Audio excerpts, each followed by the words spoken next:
आपको अब आदरणीय नानक साहिब जी को परमात्मा मिले, ये अमर कथा सुनाते हैं, सत्य कथा। आदरणीय नानक साहिब जी पश्चिमी पाकिस्तान, पहले ही सारा भारत ही था, गांव तलवंडी कालू राम मेहता खत्री अरोड़ा के घर पर इनका जन्म हुआ। वो पेशे से पटवारी थे और नानक साहिब जी बहुत ही पिछले संस्कारी थे, उसके जन्म हुआ उनके यहाँ पर। आदरणीय नानक साहिब जी के पिछले 2 जन्मों की जानकारी दास को और है, जो सदग्रंथ में लिखी है, आदरणीय गरीबदास साहिब जी ने बताई है। सतयुग में यही पुण्यात्मा राजा अम्बरीश थे, बहुत बड़े धर्मात्मा धार्मिक विष्णु जी के उपासक थे।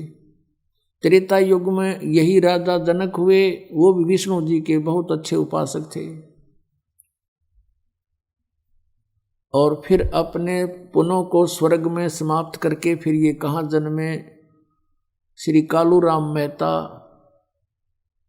खत्री अरोड़ा के घर पर। पहले ये राजा थे, पुण्यकर्मों के कारण इनके सैकड़ों हजारों नौकर रहा करते थे,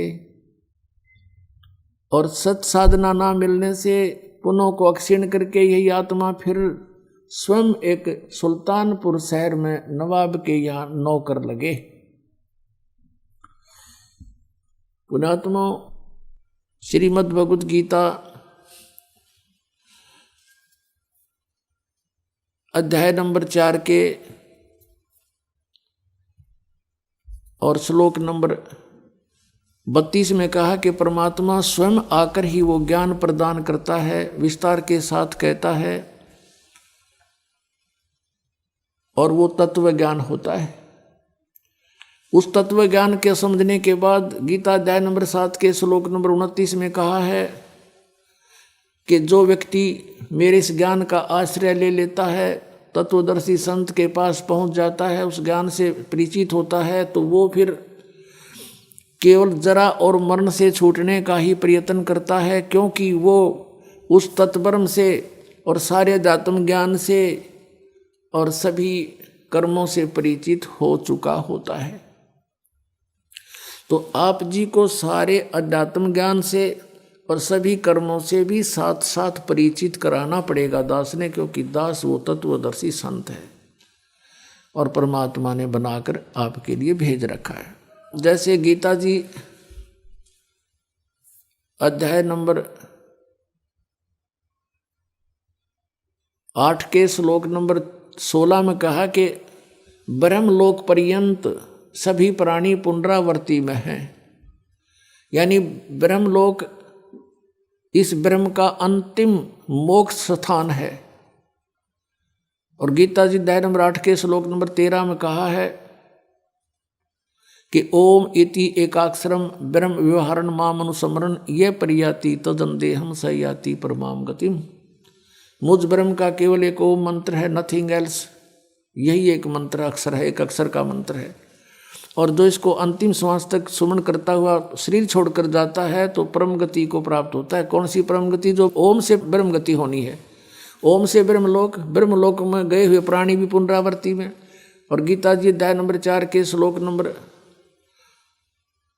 5 और 9 में, गीता अध्याय नंबर 2 के श्लोक 12 में, गीता अध्याय नंबर 10 के श्लोक नंबर 2 में गीता ज्ञानदाता कहता है कि अर्जुन तेरे और मेरे बहुत जन्म हो चुके, तू नहीं जानता मैं जानता हूं। तो इससे सिद्ध है कि ब्रह्मलोक तक गए हुए प्राणी भी फिर जन्म मृत्यु में आते हैं। और विष्णु जी, शिव जी और ब्रह्मा जी इनके लोकों में गए हुए तो बहुत शीघ्र आ जाते। तो आदरणीय नानक साहिब जी वाली आत्मा पहले राजा अम्बरीश थे, फिर स्वर्ग में अपना पुण्य भोग कर विष्णु उपासक थे, फिर राजा जनक बने। राजा जनक के समय का भी अपना पुण्य स्वर्ग में भोग कर फिर ये श्री नानक जी बने। पहले इनके नौकर रहते थे, राजा थे जब ये, अब स्वयं नौकर लग गए। अब बचपन से ही इनको एक ब्रजलाल पांडे नाम का ब्राह्मण इनको गीता का ज्ञान कराया करता था। जैसे ही पवित्र हिंदू धर्म में ब्राह्मण लोग अपनी कथाएं सुनाते थे, और पहले हमारे माता पिता जो पूर्वज थे वो बहुत नेक थे, वो बच्चों को धार्मिक ज्ञान अवश्य ग्रहण करवाते थे कि ताकि ये बिगड़े नहीं, बुराई से बच के रहे मेरा बेटा। और उधर से नानक साहब जी को फारसी के भी टीचर थे, वहाँ भी वो पढ़ा करते थे।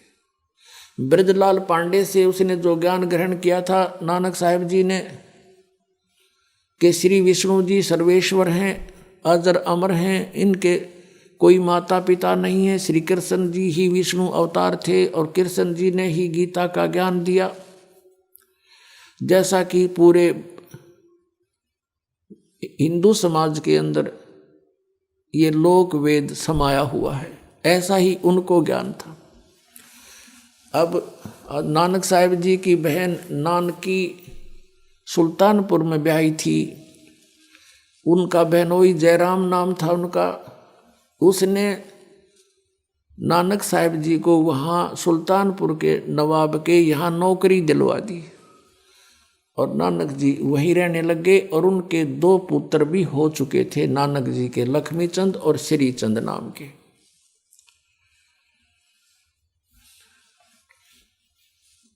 अब सुल्तानपुर के साथ से एक बेई नदी बह रही है, बेई दरिया। प्रतिदिन सभी गांव के नगर के निवासी वहां स्नान करने के लिए जाते थे, घाट बना रखा था। प्रतिदिन नानक साहब जी जाते थे वहां, क्योंकि ये पिछले पुण्यकर्मी प्राणी थे, पीछे बड़े अच्छे भक्त रहे थे। राजा होते हुए भी ये भक्त थे, किसी की आत्मा नहीं दुखाया करते थे, न्यायकारी व्यक्ति थे। और अब उसको वो स्वभाव जो का तू रहता है सूक्ष्म शरीर में, अंतःकरण में, स्नान करके घंटों वहाँ बैठ के चिंतन करते थे और गायत्री मंत्र का भी जाप करते थे जो इन्होंने बना रखा है।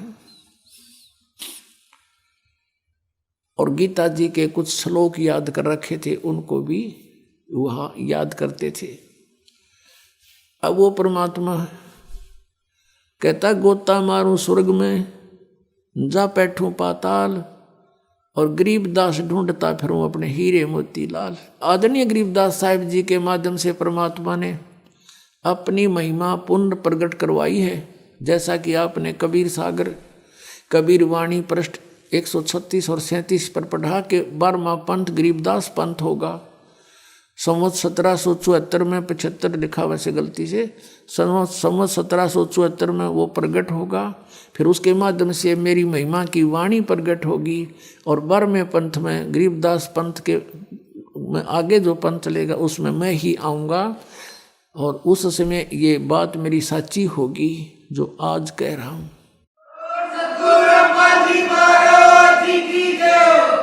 तो गरीबदास साहिब जी ने कहा कि कबीर साहब ये कहते थे गोता मारूं स्वर्ग में, जा बैठूं पाताल, और गरीबदास ढूंढता फिरूं अपने हीरे मोती लाल। ये वो हीरे मोती लाल थे आदरणीय नानक साहिब जी, आदरणीय गरीबदास साहिब जी, आदरणीय मलुकदास साहिब जी, आदरणीय दादू साहिब जी, आदरणीय धर्मदास साहिब जी, आदरणीय गीसा दास साहिब जी, आदरणीय रविदास साहिब जी, क्योंकि वो भी परमात्मा ने काशी में ढूंढे। और भी बहुत से महापुरुष जैसे आदरणीय नामदेव साहिब जी भी परमात्मा उनसे मिले थे। और नामदेव साहिब ने कहा था कि एजी साधो मोए सार शब्द मोए पाया, मुझे अब सार शब्द मिल गया। गरीबदास साहिब जी ने नानक साहिब जी के बारे में कहा है कि नामा छिपा ओम तारी, पहले ओम का ही जाप करता था नामदेव जी, छिपी जाति में थे। नामा छिपा ओम तारी, पीछे सो हम भेद बिचारी। जब परमात्मा ने बताया उसको कि बच्चा इस ओम से मोक्ष नहीं होगा अकेले से, एक मंत्र और है जो सतनाम बनेगा।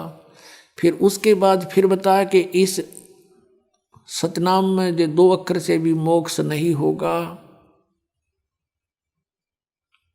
वो सार नाम आपको अवश्य चाहिएगा। तब कहा था नामा छिपा ओम तारी, पीछे सोम भेद बिचारी, सार शब्द पाया दुद लोई, आवागमन बोर ना होई। ये दो सार नाम प्राप्ति के लिए पुण्यात्मा आते हैं, ये एक नकल ना बनावें कि उसने मिल गया मुझे नहीं मिला। इस तरह इस मार्ग में नहीं चलेगा, आप बिछुड़ जाओगे।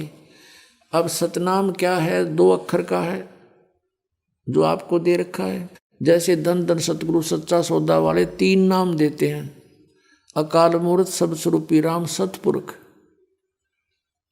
अब ये तो ऐसे है जैसे अकाल मूर्त भी, अकाल माने जिसका कभी मृत्यु ना होए, और मूर्त माने साकार परमात्मा, उस मूर्त का कभी अंत ना होए, साकार परमात्मा, अविनाशी परमात्मा। और सतपुरुष, सत माने अविनाशी, पुरुष माने प्रभु, सतपुरुष अविनाशी परमात्मा, शब्द स्वरूपी राम, शब्द खंड नहीं होता, यानी अविनाशी रूप परमात्मा, वो भी अविनाशी भगवान। तो इन तीनों का अर्थ एक ही है। जैसे जल पानी नीर, जल पानी नीर करते रहो, इससे क्या लाभ होगा? वो जल मिले कैसे, वो सतपुरुष मिले कैसे, अकाल मूर्त मिले कैसे? वो उसका प्रोसीजर न्यारा है। जैसे हैंड पंप लगाना पड़ता है जल प्राप्ति के लिए, तो सतनाम का 2 अक्षर का काम तो बोकी मारने का और पाइप नीचे ले जाने का, इतना समझो। और इसके बिना सार नाम काम नहीं करे, और सार नाम के बिना या बोकी काम नहीं करे। पानी तक पहुंच भी गई, जल तक, और हैंड पंप यो सार नाम है ऊपर, वो मशीन बना बांध कर ऐसे घुमाते हैं, वो भी जाप करने का है, उसकी भी अभ्यास करना है। तो ये सारा कुछ मिलकर तीनों 2 अक्षर का काम समझ लो। पानी तक पहुंच गए, जल तक पहुंच गए। जल तक पहुंचने के बाद फिर हैंड पंप लगाना अनिवार्य है ना, उस बिना भी व्यर्थ है, वो सारी मेहनत व्यर्थ गई। और हैंड पंप उस समय लगेगा जब आपका वो पाइप जल तक पहुंच चुका होगा, उससे पहले लगाया नहीं जा सकता। तो जितनी आप साधना करते रहोगे मर्यादा में रहकर, तब आप उस निकट पहुंचोगे, उस स्थान पे जहां जल है। और फिर ये सार नाम एक हैंडपंप, ऊपर मशीन बांधनी है, वो तो बहुत बाद की बातें हैं। और जब तक वो नहीं होगी, कोई कहता लगा दे मशीन मेरे ना हैंडपंप के, मिस्त्री मना करेगा कि अभी जल तक पहुंचा नहीं है, तो मूर्ख होगा जो न्यू कहा तो लगा दे मेरा हैंडपंप, देखी जाएगी। फिर क्या देखेगा, उसमें घुमाया जाना, उसको कुछ भी नहीं आना उसमें।